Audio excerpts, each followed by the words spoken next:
Millionaire heiress pretends to be paralyzed to test her husband, but the black janitor proves his true love. "Honey, are you sure you can't feel anything in your legs?" Richard asked for the third time that morning, but his eyes showed no genuine concern, only poorly concealed impatience as he constantly checked his cell phone.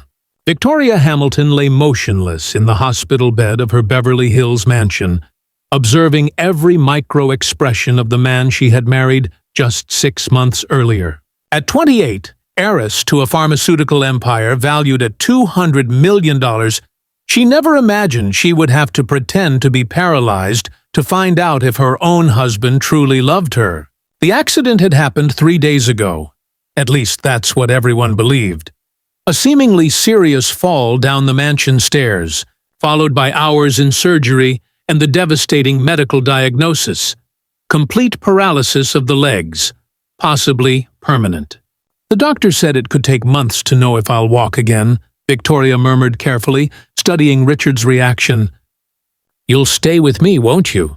Richard hesitated for a fraction of a second, long enough to confirm the suspicions Victoria had been harboring for weeks. Over the past few months, she had noticed whispered phone conversations, quickly deleted messages, and his sudden interest in the details of his will. "Of course I will, dear," Richard finally replied, but he was already getting up from his chair. "I just need to take care of a few things at the office. Important business that can't wait." That was when Jerome Washington entered the room, discreetly pushing the cleaning cart. At 45, the man had been working as a caretaker at the mansion for over 15 years, long before Richard appeared in Victoria's life. Jerome had known the family since Victoria was a teenager, and his kind eyes always showed more genuine affection for her than many people who called themselves her friends. "Good morning, Miss Victoria." Jerome greeted her respectfully, as he always did, even after she got married. "How are you feeling today?" The difference was striking. While Richard could barely hide his discomfort with the situation, Jerome approached the bed with genuine concern, gently adjusting the pillows and checking to see if she was comfortable. "Jerome, you don't need to worry about me," Victoria whispered, but internally her determination grew stronger. That cruel test suggested by her personal lawyer after they discovered some suspicious financial transactions in Richard's name was revealing truths she would rather not have known. Richard left the room without even saying goodbye properly, claiming he had an urgent meeting that would last all day. Jerome remained quietly tidying up the room, but Victoria noticed how he occasionally glanced at her with concern. "Jerome," she called softly, "could you do me a favor? If I need anything today, could you stay around?" Jerome's eyes lit up with a mixture of surprise and determination. "Of course, Miss Victoria, I'll cancel my other appointments. You shouldn't be alone at this time." There was the first clear clue of what was to come. While her husband shirked his responsibility to care for her at her most vulnerable moment, this man demonstrated the loyalty and love she so desperately sought. What Richard didn't know was that every absence, every lame excuse, and every display of disinterest was being carefully documented. Victoria wasn't just a spoiled heiress. She was an intelligent woman who had learned to read people long before she inherited her fortune. At that moment, as Jerome delicately adjusted the air conditioning temperature for her comfort, Victoria made a decision that would change everything. His test had only just begun, but she already knew who had passed and who had failed miserably. If you're enjoying this story about true love and false appearances, don't forget to subscribe to the channel, because what happens when a powerful woman decides to teach a lesson about character will surprise you in ways you never imagined. The next morning, Victoria woke up to the sound of whispered voices coming from the hallway. Through the half-open door, she could make out Richard talking to someone on the phone, his voice laden with an irritation he had never shown when he thought she could hear him. "No, it can't be permanent." "You need to get a second medical opinion," Richard muttered, pacing nervously through the mansion's hall. "What do you mean only time will tell?" "That's not enough of an answer for me." Victoria quickly closed her eyes when she heard footsteps approaching. Richard entered the room with a forced smile, carrying a tray with breakfast that Jerome had clearly prepared. "Good morning, love. How was your night?" His voice sounded studiously concerned, but Victoria picked up on the tension behind the kind words. "I didn't get much sleep," she replied truthfully. "My legs. Sometimes it feels like I can feel something, but then I can't move anything." Richard's face twitched briefly, a micro-expression of frustration that confirmed all of Victoria's suspicions. He wasn't waiting for her recovery. He was clearly waiting for definitive answers that would allow him to make some kind of decision. "I brought your favorite coffee," he said, placing the tray on the bedside table with mechanical movements. "I have to leave early today. Meeting with investors about that new project I mentioned." Victoria knew exactly which project he was referring to. 3 weeks before the accident, Richard had proposed a series of aggressive investments that would require complete access to the pharmaceutical company's accounts. At the time, she had hesitated, claiming she needed to consult with the board of directors. Now, her medical condition created a situation where Richard, as her spouse, could potentially make certain decisions on her behalf. "Richard," she said softly, watching every nuance of his reaction, "do you think I'll be okay? I mean, really okay?" He hesitated for just a second, but it was long enough. "Of course you will, honey. Doctors these days perform miracles." Miracles? No certainty, no confidence, just a vague hope that sounded more like wishful thinking than genuine conviction. After Richard left, Jerome quietly entered to collect the tray. Victoria had eaten only a few bites, but he made no comment. Instead, he noted that she seemed tense.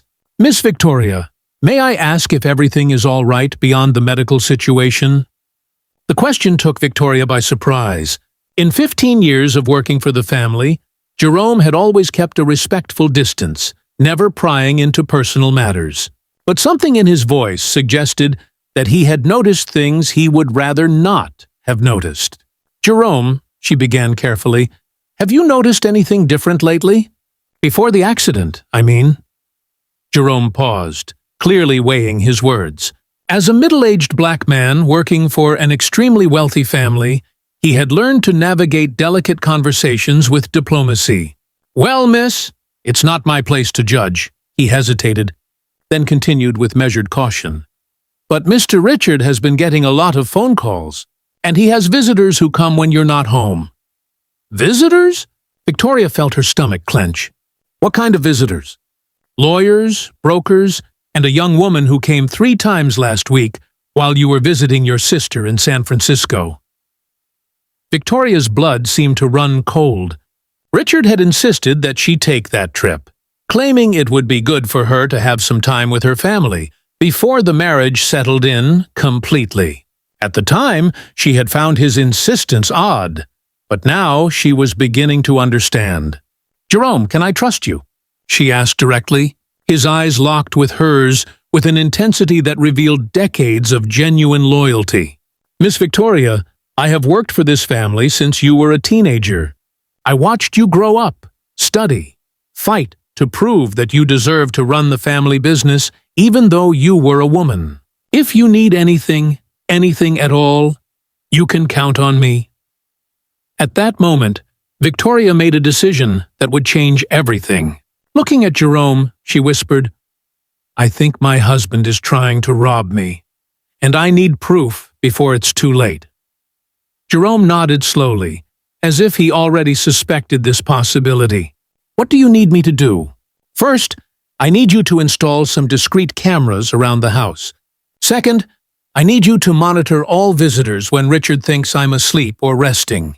And third," she paused, knowing she was about to cross an irreversible line, "I need you to help me find out exactly what's going on with my bank accounts." Jerome remained silent for a moment, processing the gravity of the situation. Then almost imperceptibly, his shoulders straightened with determination. "Miss Victoria, throughout all these years, your family has treated me with dignity when others wouldn't even acknowledge me. If someone is trying to harm you, especially by taking advantage of your current medical condition, I won't hesitate for a second to help you find out the truth." That afternoon, while Richard was at yet another of his important meetings, Jerome discreetly installed micro-cameras at strategic points in the mansion: the office, the main living room, and the entrance hall. Victoria, in her wheelchair, oversaw everything, feeling for the first time in days that she was regaining some control over her own life. What Richard didn't know was that Victoria Hamilton wasn't just a wealthy heiress accustomed to comfort. She had built and expanded the family's pharmaceutical empire precisely because she knew how to spot people who tried to manipulate her. And now, from what he considered her most vulnerable position, she was about to demonstrate that underestimating a smart woman, especially one with resources and a loyal ally, would be the biggest mistake he could make. As Jerome finished camouflaging the last camera, Victoria received a message on her cell phone. It was from Richard. "Meeting will run late. Don't wait up for me." For the first time since the beginning of this cruel test, Victoria smiled. Richard was offering exactly what she needed: time, privacy, and enough rope for himself to hang. Every lie he told, every absence he justified, and every display of impatience with her condition was being carefully documented. What he interpreted as an easy victory over an incapacitated wife was in fact evidence being built against him by a woman who had decided that the only thing worse than discovering her husband's betrayal would be to allow him to get away with it. Over the next 2 weeks, the Hamilton mansion was transformed into a secret operations center. While Richard believed he was dealing with a helpless and dependent wife, Victoria and Jerome methodically built a dossier that would destroy any credibility he might have. The cameras installed by Jerome captured much more than she had expected. In the first week, they recorded Richard on the phone with someone named Isabella, discussing intimate details that clearly did not involve business. "Yes, love? We'll soon be free of this circus. The doctor said it could be permanent, so maybe it's time to speed up our plans," he whispered, pacing the office that had once belonged to Victoria's father. But it was in the second week that the recordings revealed the true extent of the betrayal. Richard had arranged a meeting at home with Marcus Williams, a lawyer specializing in complex matrimonial matters, a euphemism for divorces of very wealthy people. Considering her current medical condition, Williams explained as Jerome, ostensibly organizing the nearby bookshelf, listened intently, there is a legal window where you could argue temporary mental incapacity due to trauma that would significantly facilitate the transfer of certain financial responsibilities. Victoria, watching the recordings later on her laptop, felt a mixture of nausea and determination. Richard wasn't just planning to abandon her. He was planning to steal her company, using her fabricated medical condition as legal justification. "Miss Victoria," Jerome said softly, entering the room with a tray of tea, "I've gotten more information about the woman from the phone calls." He handed Victoria a folder containing social media printouts, bank statements he had discreetly photographed from Richard's office, and even photos that caught Richard entering a luxurious apartment in the city center. Isabella Martinez, 24 years old, model, and aspiring actress, Jerome reported with the efficiency of a private investigator. Richard has been paying her apartment rent for 6 months. The payments began exactly 3 weeks before your wedding. Victoria studied the evidence with the same meticulous attention she used to analyze the company's financial reports. Richard hadn't just started an extramarital affair, he had planned it before the wedding, probably calculating that it would be easier to access the family's money as a husband than as a boyfriend. "Jerome, I need you to help me with something more delicate," she said, closing the folder. "I need access to the company's bank accounts. If Richard is trying to move money, I need to see exactly what he's doing." That night, Jerome helped Victoria quietly transfer to the office in her wheelchair. With decades of experience keeping the mansion running, he knew every floorboard that creaked, every door that squeaked. They moved through the house like ghosts. On the office computer, Victoria discovered a series of transfers that left her breathless. Richard had moved nearly $2 million to an account she didn't recognize, using a temporary medical power of attorney he had obtained based on her unstable mental condition after the accident. "Son of a," she muttered, something Jerome had never heard from the always polite heiress. "He's literally stealing my company while I pretend to be incapacitated." But then Victoria had an idea that would change everything. If Richard was using her medical condition to justify his actions, she would use that same condition to teach him exactly the lesson he deserved. "Jerome, I need you to contact Thomas Bailey," she said, referring to the best corporate fraud lawyer in the state, "and I need you to be very specific about what you tell him." Over the next few days, Victoria carefully orchestrated the next steps of her plan. Thomas Bailey, disguised as a medical rehabilitation specialist, made several home visits to assess Victoria's progress. In reality, he was legally documenting all the evidence of financial fraud that Jerome had collected. Richard, completely oblivious to what was happening, became even more careless. One afternoon, Victoria pretended to be asleep when Isabella showed up at the mansion. The first time the mistress had dared to set foot in his wife's house. Through the half-open door, Victoria watched Richard show the young woman the family's valuable art collection, promising that soon all of this would be ours. "Honey, are you sure she won't find out?" Isabella asked, caressing a Ming vase that had been in the Hamilton family for 3 generations. "Isabella, love, she can barely get out of bed. And even if she could, the transfers have already been processed." The lawyer said that considering her mental state, it would be almost impossible to reverse anything. Richard replied with an arrogance that made Victoria clench her fists. But the last straw came 3 days later, when Victoria pretended to have a severe medical relapse. Jerome called Richard, who was working late.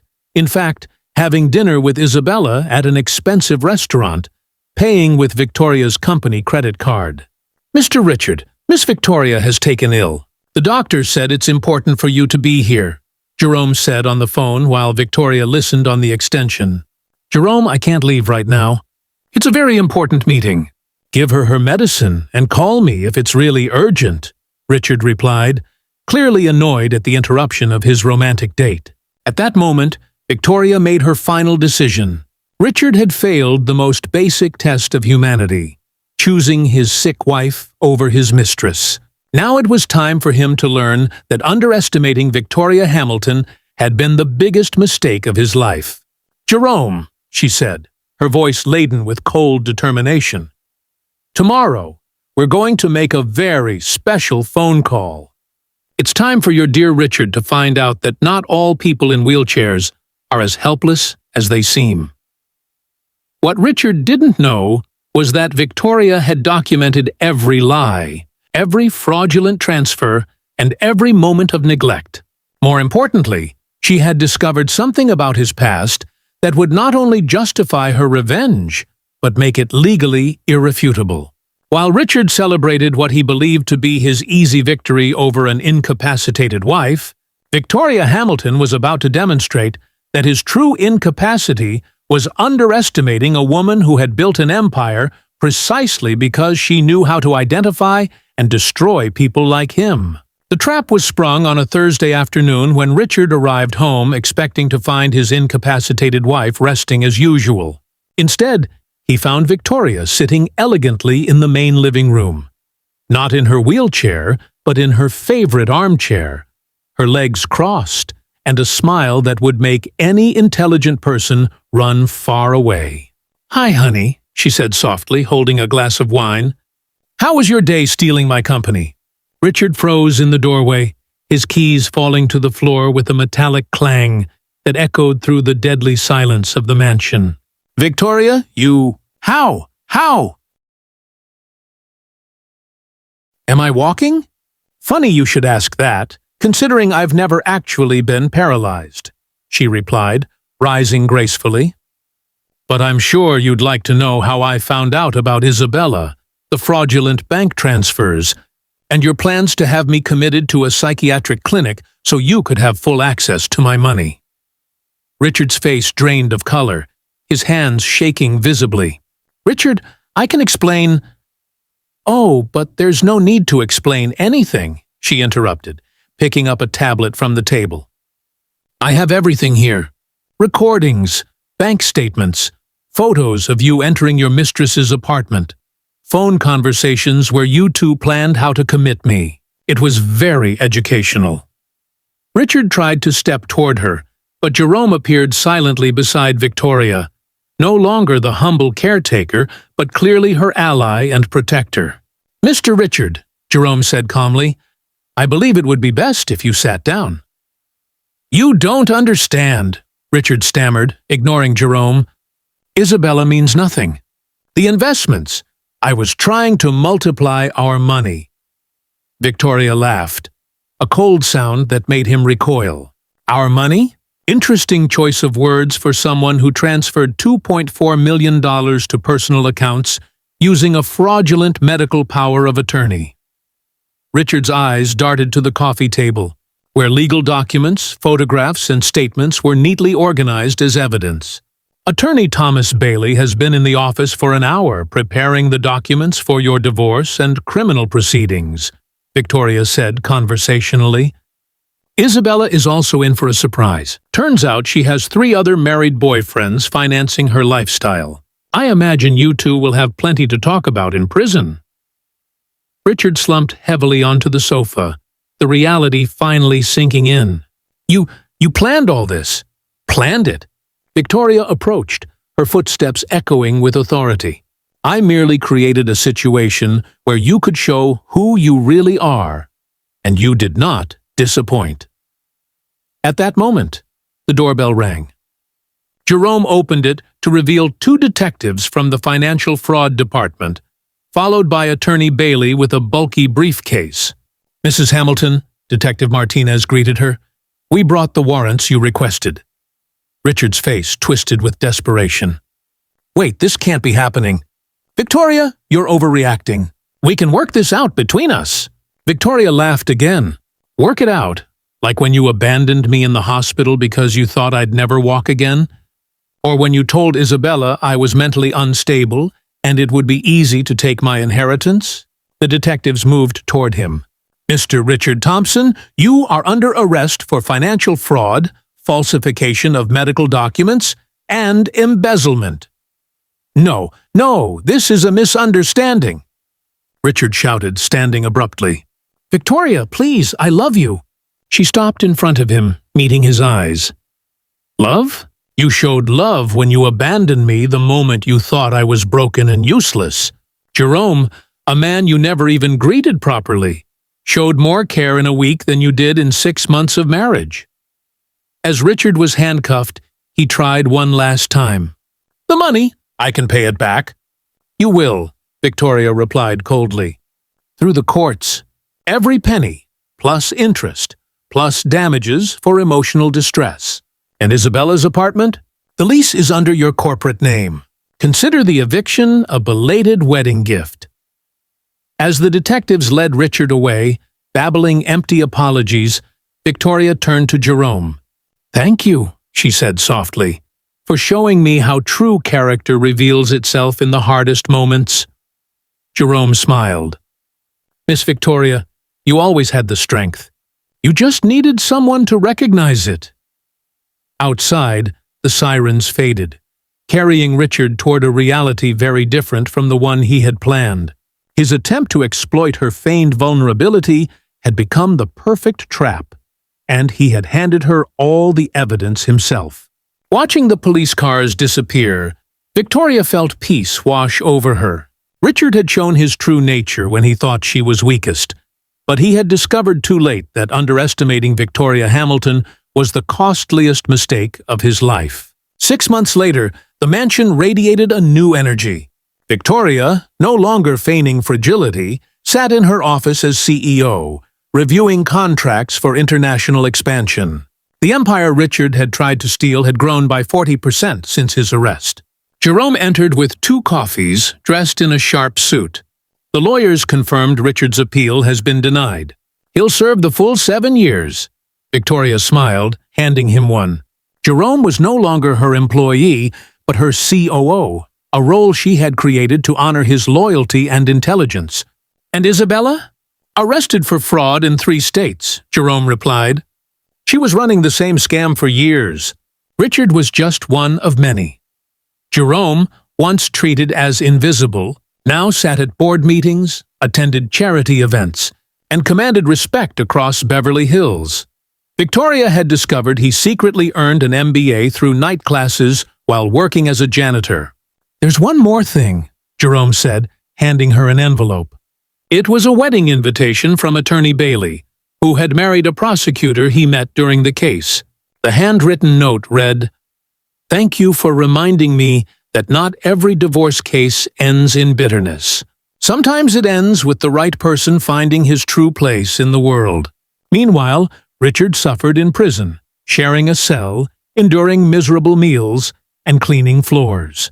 His desperate letters to Victoria went unanswered, stamped recipient refused delivery. Isabella had abandoned him too. What hurt most was knowing Jerome now lived the life Richard had once wanted, standing proudly beside Victoria as her trusted partner. Magazines in the prison library showed photographs of them at social events, celebrating the company's expansion. At the mansion window, Victoria reflected not on revenge but gratitude. "Jerome," she asked softly, "why did you never tell me about your MBA? Why spend years as a janitor?" He smiled with dignity. "Because honest work is never shameful. And sometimes, we need to be in the right place at the right time to meet people who deserve our loyalty."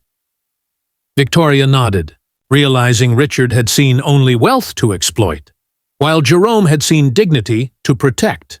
"There's something I never thanked you for," she said. "You saved me from a lifetime with a man who saw me as a bank account." "No, Miss Victoria," Jerome replied gently. "You saved yourself. I was just there to see you as a person, not an object." She understood then that the real lesson was not about revenge, but about recognizing true value. Richard had failed because he saw weakness to exploit, while Jerome succeeded because he saw humanity to protect.